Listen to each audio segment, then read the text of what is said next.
Hey, hello everyone. Today we are going to solve this problem of the day from GHG, flip bits. So we have been given an array containing of 0 and 1 only, and we can flip the bits within some range L to R between 0 to N, and once they are flipped, we have to try to make maximum number of ones in our array. So for this example, if we select this range, then we will get 4 ones in our answer. However, if we take this one, then also these 3 0 will become 1. However, this 1 will become 0. So at the last we will have 4 ones. So 4 is the maximum number of ones that we can get.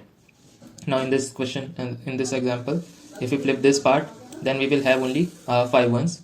If we flip only this range, then we will also have 5. However, if we flip this, these 4 zeros will become 1 and this one will become 0. So in total we will have 6. So this looks similar to selecting some sub array having the greatest sum, and so it like suggests us that we should solve it using Kadane's algorithm. So as we go on iterating through this list, and we have to do this in ON and O1, that also tells us that we cannot make use of any type of map or sorting and all. So here the sub array, we will have two counters, that is the counter of 1 and counter of 0. So because we need to count the number of zeros that have occurred, and each time a 1 comes there, we will decrease that 0 by 1. So we are considering 1 as -1 and 0 as 1, so that as we do in Kadane's algorithm, as long as the sum is greater than equal to is greater than 0, we keep on increasing our sub array, and when it becomes equal to 0, we start our pointer from the next one.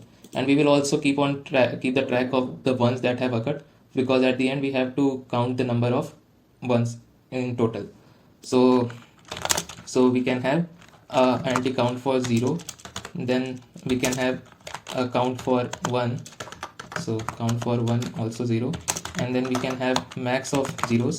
So what was the maximum number of zeros in a contiguous subarray that we occurred, so that will also be 0.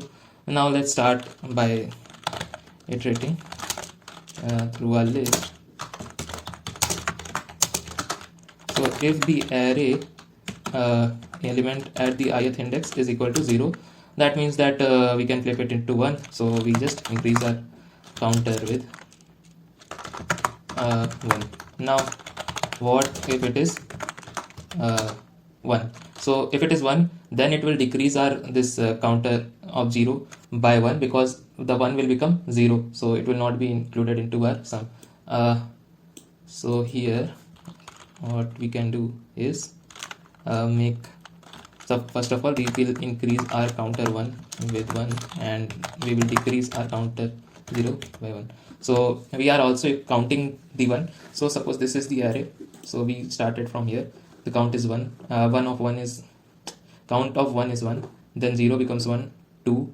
Here we encounter and 1, so the count of 1 becomes 2, and the counter of 0 will be decreased by 1. So if we consider this whole thing, so on flipping it, we will get 2 ones and 1 0, and if we consider our number of ones, that is 2, and 0 has now become 2 minus 1, that is 1, so that also results in 3. So in that way we are compensating our ones by increasing it here and decreasing the 0 counter, that is the current sum. So here what I want to say is 1 represents -1 and 0 represents oh sorry 1 in our sum. And what also we do usually is keep on updating our max answer. So what was the range where the count of 0 became maximum?